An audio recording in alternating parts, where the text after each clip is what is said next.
지금 대정부 질문 시기잖아요.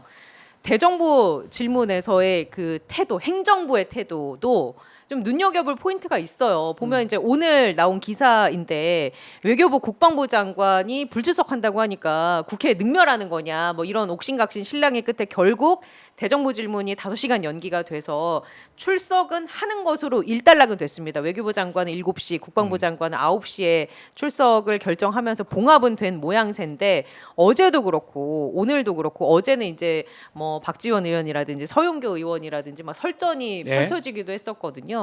일단 이제 또 국회 쪽에 계시기도 했었으니까 행정부의 이런 어떤 태도, 이런 어떤 대정부 질문에서의 모양새 이런 거는 지금 행정부의 어떤 퍼포먼스에 대해서는 어떻게 평가하고 계시는 건가요? 우선 지금? 저 외교부 장관, 국방부 예. 장관 안 온 과정에는 민주당 쪽에서 약간 행정적 미스도 좀 있었던 것 같아요. 왜냐하면 그 도장을 찍어줘야 되거든요. 네. 불출석 국무위원 불출석에 대해선 민주당이 동의 안 해줬으면 뭐 그 안 되는 건데 어떤 형태든 간에 동의를 해줬다가 이게 이제 사단이 벌어지면서 그걸 엎으려고 하다 보니까 이제 무리가 생긴 건데 그거는 조금 이제 행정 그 중간에 그 실무적 착오가 하나 있었던 것 같고 그다음에 두 번째 그 봐야 될 것은 이게 뭐 이번만도 아닌데요. 그 이미 21대 국회 말미에 제일 그 변신하는 사람이 누구냐면 첫 번째가 그 총리예요. 한덕수 총리가 굉장히 공격적이에요. 원래 네. 한덕수 총리가 그렇게 공격적인 사람이 아니거든요. 박지원 의원도 어제 그러더라고요. 예, 원래 안 그랬었는데. 예, 한덕수 총리 스타일이 예. 약간 새님 스타일이에요. 예. 그 공무원 사회 내에서 그분이 오랫동안 공직생 아주 오래 했고 정말 뭐 그 총리도 벌써 2번째잖아요. 그래서 뭐 농담 삼아 이제 뭐 적화 통일돼도 뭐 저 서울시장 할 수 있다 이런 농담을 해요. 그런 평가를 받는 사람들이 있어요. 그만큼 처세를 잘한다는 얘기죠.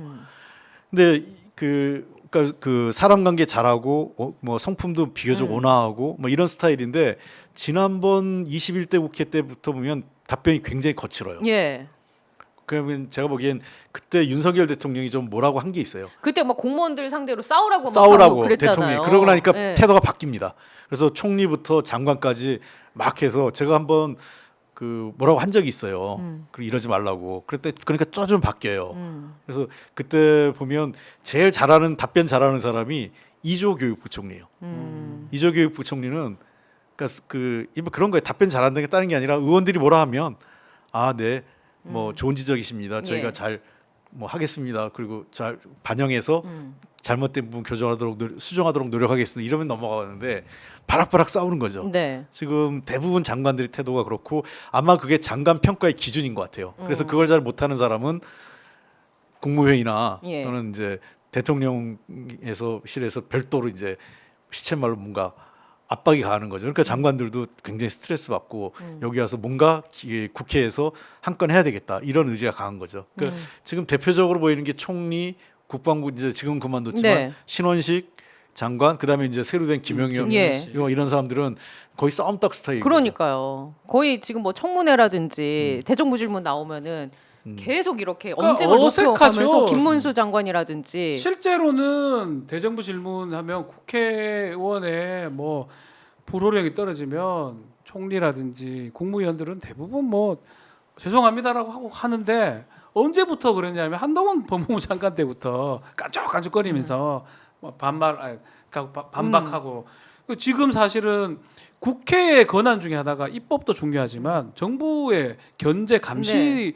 질문 질의권이 있는 예. 거거든요.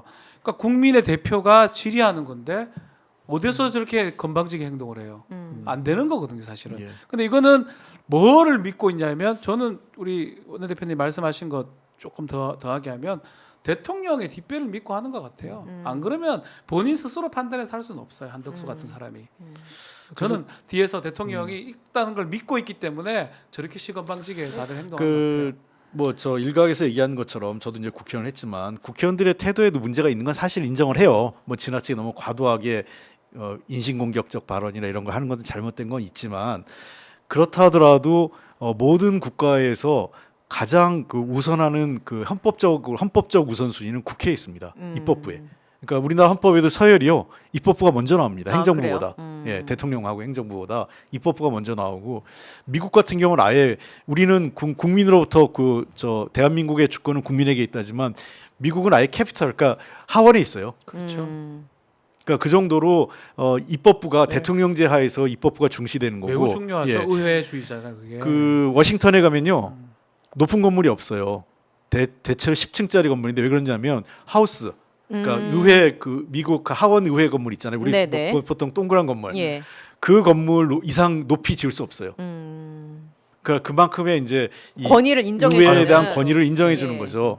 뭐 우리나라처럼 그 정경련 건물이 국회 의사당을 내려다보고 이렇게 이런 거는 미국에서는 미국이 되게 민주적인 사회라고 하지만 우리보다 그런 부분에 대해서 네네. 권위에 대한 존중도 있는 거예요. 그래서 그 왜 그러냐면 국회는 아까 뭐 그렇게 못 하고 있고 뭐 다소 여러 가지 미흡한 부분도 있지만 어쨌든 헌법적으로 그다음에 형식적 논리상 국민을 대표하고 있거든요. 그 국회의원들은 맞아요. 개개인이. 네네. 그렇기 맞아요. 때문에 행정부의 그 국무위원들, 장관이나 공무원들은 기분이 나빠도 국민을 대표해서 질문하는 거기 때문에 존중하고 그거에 대해서 최대한 성실하게 답변하려고 하는 태도를 가져야 자료를 된다는 제출한다거나 이런 의무를 그렇습니다. 성실하게 이게 해야 할 필요가 있는데 그런 거를 헌법적으로 뭐 헌법 조문도 국회가 앞서요. 40조부터 이제 국회가 진행이 된다면 우리 민주적 정당성의 쇠사슬이라고 얘기를 하는데 오 어려운 말 나오네요. 헌법에 민족 정당의 민주적 정당성 민주적 정당성의 국민이 바로 쇠사슬. 뽑아준 사람이 가장 그 정당성 쇠사슬이 가까운 사람인 예. 거예요. 지역구 국회의원을 우리가 뽑은 사람이에요. 대통령도 마찬가지긴 하죠. 대통령을 통해서 다시 뽑았던 사람은 쇠사슬이 길게 떨어지잖아요. 당연히 이 사람 국회의원보다 이 사람도 한참 민주적 정당성을 따져보면 아주 밑에 있는 사람인 거죠. 당연히 답변을 제대로 해야 되고 당연히 질문에 대해서는 답변할 의무가 있는 거예요. 근데 그걸 하지 않는 거잖아요. 예. 헌법을 위반한다고 저는 봅니다. 네, 그 정도로 무겁다. 심각한 일이에요. 심각하다. 그러니까 예. 본인들도 알아요. 한덕수도 알고 김용현은 알지는 모르겠지만 하여튼 알 건데 저렇게 한다는 것 자체가 대통령이 믿고 그러는데 대통령이 무슨 힘도 뭐 없어 보이는. 믿는 게 아니라 하라고 압박하니까 예, 하는 거죠. 그렇게 왜냐하면 보입니다. 싸워라. 예, 왜냐하면 싸워라. 한덕수 6개월 버티면 국무총리가 이긴다. 지금 총리만 벌써 2번째고 예. 장관도 몇 번 했단 말이에요. 그렇죠. 그러니까 장관급을. 그러니까 이분이 모를 수가 없어요.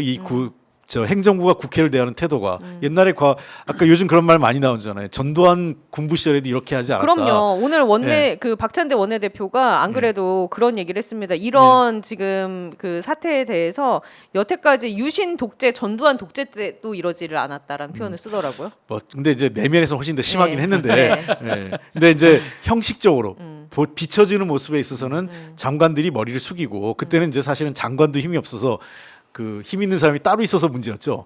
근데 이제 어쨌든 그 정부의 관료들은 여러 가지로 기분 나쁠 수도 있고 뭐 개인적으로는 그럴 수 있지만 이게 법적 절차, 그다음에 네. 헌법적 지위, 역할, 기능 이런 것들 감안하면 지금의 저런 태도는 매우 부적절하고 특히 그거를 앞장서서 한덕수 국무총리가 어쨌든 정부의 2인자인데 네. 예, 저렇게 한덕수 총리가 총대 메고 나서 저렇게 하는 건 더 모양이 안 좋은 거죠. 예. 그리고 국민들이 더 좋아하지 않아요. 그러니까 전반적으로 지금 나라 전체 기강이 무너지고 있다라고 저는 말하고 싶은 거예요. 그러니까 그 검찰 쪽도 아까 우리가 짚은 것대로 그런 부분이 한 축이 무너지고 있고 행정부는 행정부대로 무너지고 있고 네. 그런 부분을 지금 짚고 싶어서 이런 취지의 질문을 그렇죠. 드린 그렇죠. 건데 이제 또 하나 이거는 이제 저희 팀장님께서 한번 이혼 전문 변호사이시니까 예. 여쭤보시라고 한번 얘기를 하셔서 살짝 끝나기 네. 전에 네. 여쭤봅니다. 대통령실에서, 그러니까 사실 대통령실도 정부 부처 중에 중요한 업무를 담당하고 있는 곳 아닙니까? 네. 정부 부처 중에 남녀 고위 공무원 4급 사급 공무원 불륜 사기가 관계가 있고. 드러나서 대통령실이 발칵 뒤집혔다는 중앙일보의 단독 보도가 있었습니다. 두 사람은 행정고시 동기로 모두 배우자가 있는 기혼자인데 이들이 보니까 파견 공무원인데요. 퇴근 후에 뭐 호텔을 가거나 주말 당직 아니면 근무 시간 중에 뭐 호텔을 이용하거나 뭐 다시 외출했다가 다시 대통령실로 돌아와서 야근을 한 정황도 있다. 뭐 이런 네. 식의 보도가 있더라고요. 근데 이건 일반하게 좀 그럴 것 같아요. 저는 개인적으로 그쵸, 예, 뭐 이런 그냥. 일들은 비일비재하게 네.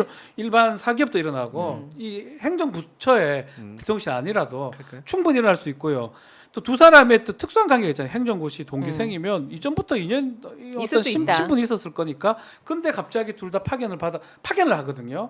행정부에서 파견해서 비서실에 이제 근무하는 거니까 행정관으로 이제 근무하는 거니까 글쎄 뭐 이거를 100% 연결하기는 어렵죠. 아, 그럼에도 그쵸. 불구하고 그러니까. 그럼에도 불구하고 개인적인 기강이 비밀일 수 있지만. 매우 지금 흐트러졌다는 거죠. 그런 일이 저는 들어본 적은 없어요.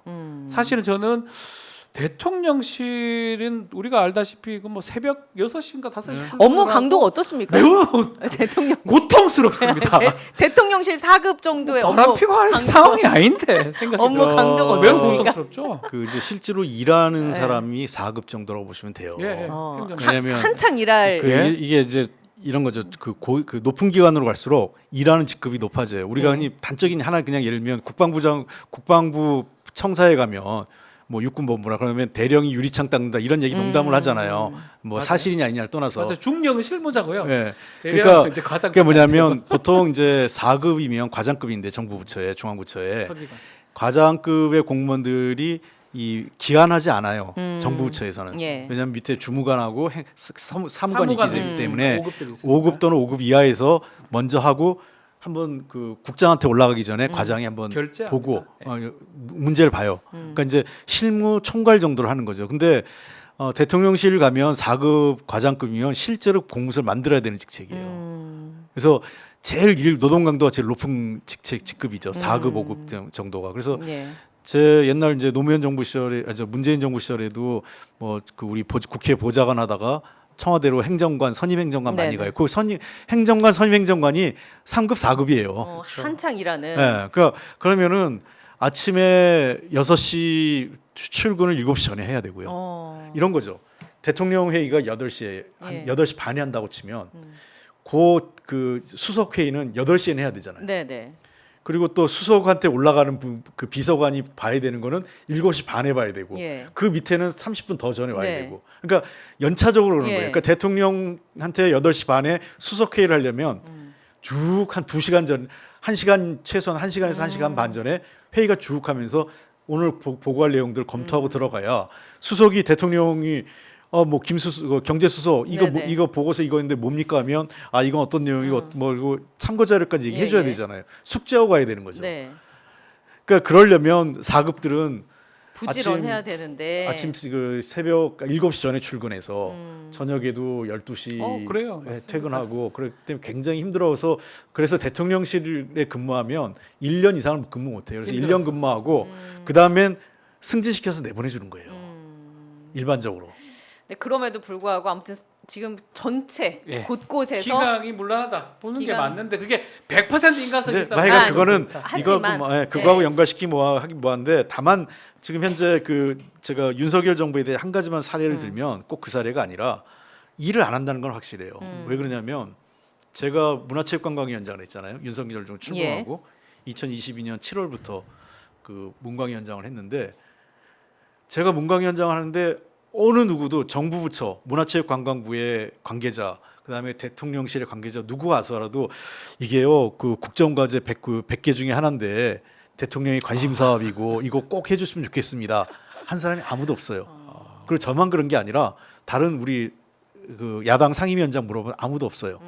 그러니까 그 얘기는 일을 안 한다는 거죠. 왜 그러냐면 우리 때는 그랬어요. 우리 때는 뭐냐면 가지고 와가지고 대통령실 예. 청와대나 정부 부처에서 와서 이거 꼭 해주시면 혹시 상임위원장님 관심 사업이 뭐냐 지역구의 관심 사업이 뭐냐 해줄 테니까 도와줄 테니까. 그거라도 해줄 테니 딜.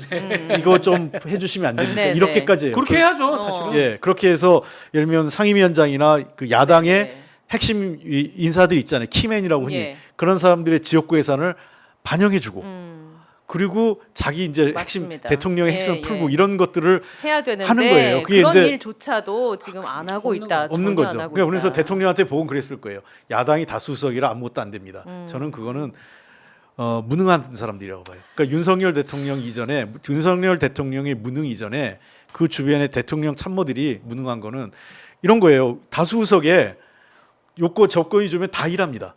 일은 어려울 때 일을 그렇죠. 제대로 해내는 게 그게 능력이에요. 그러니까 제가 보기에는 알겠습니다. 참모부터 바꿔야 돼요, 대통령이. 두 분과 함께 이 얘기를 또 나누다 보니 시간이 흘렀는데요. 두 분 추석 명절이라 다음 주는 한 주 예. 쉬고 예. 추석 지나고 아프시지 마시고 건강 잘 챙기시고 다음 주 지나서 그 다음 주에 뵙도록 하겠습니다.